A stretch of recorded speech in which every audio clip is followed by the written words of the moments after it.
Hello student, मैं अनीता, आपकी Hindi teacher. आज हम आपकी कोर्स बुक मुस्कान का चौथा अध्याय पढ़ेंगे, जिसका नाम है नन्हा सिपाही।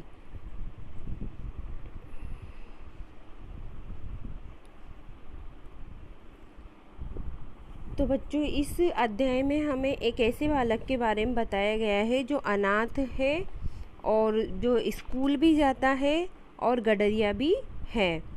अनाथ राजू भारतीय सीमा के निकट एक गांव में गडरिये का काम करते हुए अपनी स्कूल की पढ़ाई भी पूरी कर रहा था। उसके पास की सीमा उसके पास की जो सीमा पर चौकी थी, उसमें भारतीय सैनिकों का दुश्मन सैनिकों के साथ मुकाबला चल रहा था। भारतीय सैनिकों के पास क्या होता है, एक दिन गोला बारूद ख़त्म हो जाता है तो कुछ फौजी उन तक रसद पहुंचाने के लिए जाने को रहते हैं तैयार। तो राजू क्या करता है, उनकी मदद करता है। ऐसे समय में राजू ने उनकी सहायता की।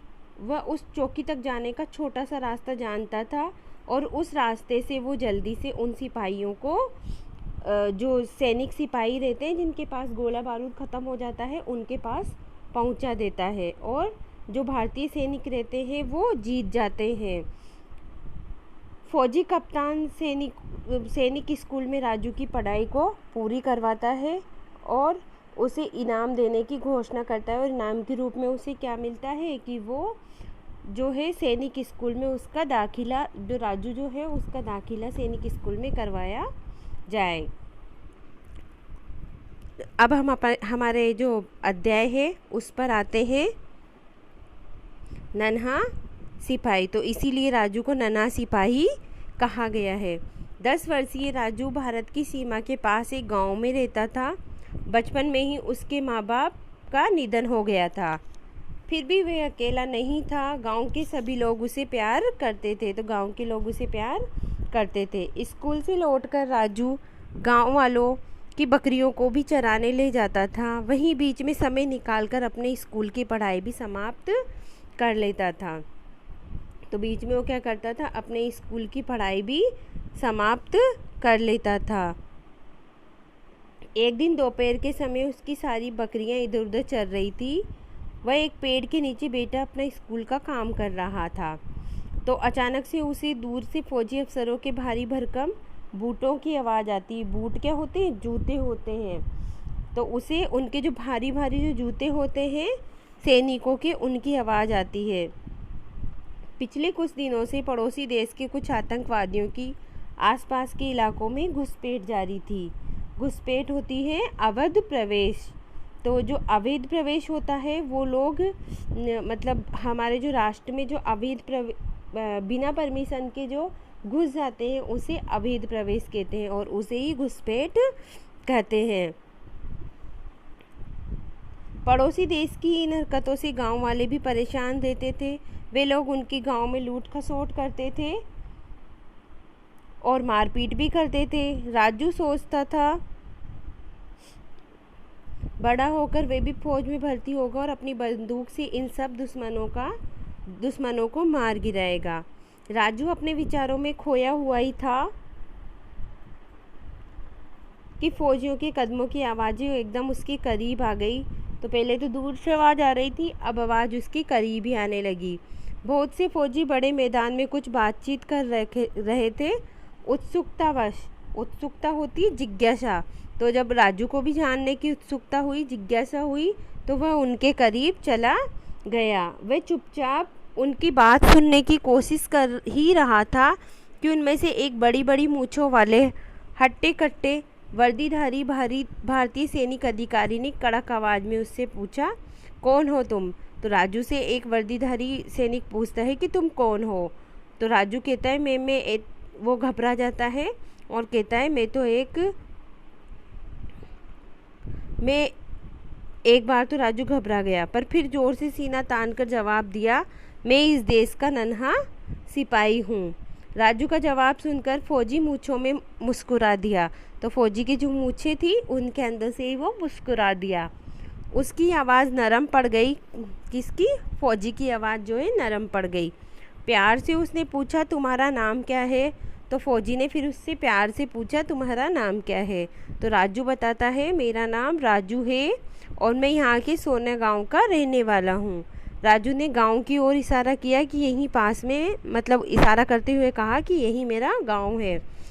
तो पर तुम यहाँ क्या कर रहे हो, तुम जानते नहीं यहाँ से थोड़ी दूरी पर ही हमारे और दुश्मनों के बीच ज़ोर से लड़ाई व गोलाबारी चल रही है। एक फौजी ने पूछा।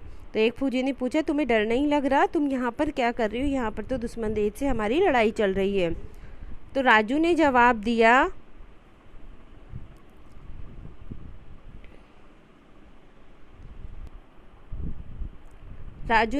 दिया, हमारे लिए तो ये रोज़ की बात है, मैंने तो ऊपर भारतीय सेना की चौकी भी देखी हुई है। राजू ने अपनी प्यारी सी बकरी के सींग पकड़कर उसे अपने पास घसीटते हुए कहा। तो एक दिन घास चरते चरते मेरी काली ऊपर चौकी तक पहुंच गई थी। तभी उसे ढूंढते हुए मैं इस चौकी तक गया था। पर यहाँ से तो वह जगह बहुत दूर है, यहाँ से करीब 3-4 घंटे का रास्ता है। फौजी ने हैरान होते हुए कहा। तो राजू तपाक से बोला, तपाक मतलब जल्दी से या तुरंत। तो राजू ने तुरंत उत्तर दिया, अरे नहीं, 3-4 घंटे तो घूमकर सड़क के रास्ते से लगते हैं। मैं तो इस छोटी सी पगडंडी के साथ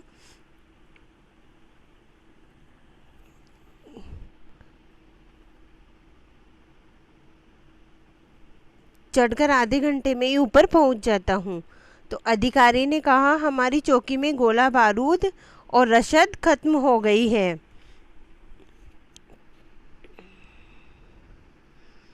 हमें जितनी जल्दी हो सके यह सामान उन तक पहुंचाना है, वरना हमारी हार निश्चित है, नन्हे सिपाही। तो राजू ने जल्दी ही सारी बकरियों को हाँक लगाई। एक बड़ी सी बकरी को बकरियों के झुंड के सबसे आगे खड़ा करके गांव की दिशा की ओर उनका मुंह कर दिया। तो राजू का इशारा मिलते ही बड़ी बकरी जोर से मिमियाई और सारा झुंड उसके पीछे पीछे चल पड़ा। तो बकरियों को विदा करके राजू झट से सबसे आगे वाली जीप में आगे की सीट पर बैठ गया और रास्ता बताने लगा। शीघ्र ही उन्हें अपने फौजियों की चौकी नजर आने लगी। तो वो जिस रास्ते से राजू लेके गया उस रास्ते से फौजियों को थोड़ी ही देर में अपनी जो फौजी चौकी थी वो नजर आने लगी। चौकी देखकर सभी फौजियों के चेहरों पर खुशी व संतोष की लहर दौड़ पड़ी। तभी उन्हें दूर दुश्मनों की फौजी टुकड़ी नजर आई। सबके सब हथियारों से लैस थे, लैस मतलब खत्म हो चुके थे सबके हथियार। उधर से धुआंधार गोलियां बरस रही थी और दुश्मन देश की तरफ से जोर जोर से गोलियां चल रही थी। जबकि जवाब में अपनी चौकी से गोलियां व हथगोले नहीं बरसे। तो गोलियां और हथगोले अपनी चौकी से नहीं बरसे क्योंकि हमारे पास रसद खत्म हो गई थी। चौकीदार सिपाहियों से बात करने पर कप्तान को मालूम हुआ कि उनके पास गोला बारूद बिल्कुल समाप्त हो चुका था। बीच बीच में इक्का दुक्का गोली चलाकर वे ये बता रहे थे कि वे लोग अभी मरे नहीं हैं। तो कप्तान के इशारों पर जीपों से गोला बारूद उतारकर भारतीय सेना ने दुश्मनों पर गोलियां व हथगोलों की बरसात शुरू कर दी। अचानक हुए इस हमले से दुश्मन की फौज एकदम घबरा गई। देखते देखते उनकी सारी फौज धराशायी हो गई। धराशायी होती है मरकर धरती पर गिरना। तो सारी फौज उनकी क्या हुई, मरकर सारी धरती पर गिर गई। खुशी के मारे भारतीय सैनिक फूले नहीं समा रहे थे। कहाँ तो वे एकदम हारने व मरने के लिए पूरी तरह तैयार हो चुके थे और कहाँ अब वे आपस में गले मिलकर जीत की खुशी मना रहे थे। चौकी वाली टुकड़ी के कप्तान ने नई आई फौजी टुकड़ी के कप्तान को गले लगाते हुए कहा, इस विजय का सेहरा तुम्हारे सिर है भाई। यदि तुम समय पर न पहुंचते तो हमारी हार व मौत दोनों निश्चित थी। बड़ी बड़ी मूंछों वाले कप्तान ने मुस्कुराकर राजू को गोद में उठाते हुए कहा, इस विजय का सेहरा मेरे सर नहीं, इस नन्हे सिपाही के सिर पर है। यदि यह हम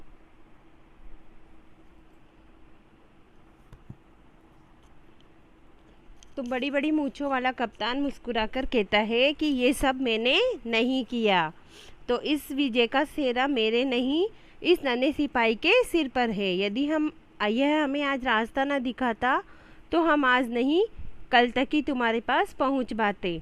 सबने उस नन्हे सिपाही की पीठ थपथपाई। कप्तान ने पूछा, बोलो तुम्हें इनाम में क्या चाहिए? तो नन्हे सिपाही ने बिना एक पल भी गवाए तपाक मतलब जल्दी से जवाब दिया, मैं भी बड़ा होकर आपकी तरह फ़ौज में भर्ती होना चाहता हूँ। मैंने सुना है इसके लिए बहुत बड़े स्कूल में जाना पड़ता है, लेकिन मेरे पास पैसे नहीं है। अब राजू के पास पैसे नहीं थे। क्यों नहीं थे? क्योंकि उसके माँ बाप नहीं थे, वो एक अनाथ था। कप्तान ने मुस्कुराकर कहा, चिंता मत करो, हम तुम्हारा दाखिला सैनिक स्कूल में करवा देंगे। तुम्हारी पढ़ाई का सारा खर्च उठाना अब हमारी जिम्मेदारी है। तुम हमसे भी बड़े सिपाही बनोगे नन्हे सिपाही। तो सब फौजियों ने नन्हे सिपाही को जोरदार सैल्यूट मारा। यहीं पर आपका अध्याय पूरा होता है। इसके बाद है शब्दार्थ। शब्दार्थ आपके निधन होता है देहांत। उत्सुकतावश, जिज्ञासा के कारण। फिर है तपाक से होता है तुरंत। निश्चित होता है पक्का। धराशायी, मरकर धरती पर गिरना। घुसपैठ होता है अवैध प्रवेश। हरकत होती है शरारत। हट्टा कट्टा, हष्टपुष्ट। पगडंडी होती है कच्चा रास्ता। हाँक लगाना, जोर से बुलाना। दाखिला होता है प्रवेश। तो यहीं आपका अध्याय खत्म होता है। Thank you, bye.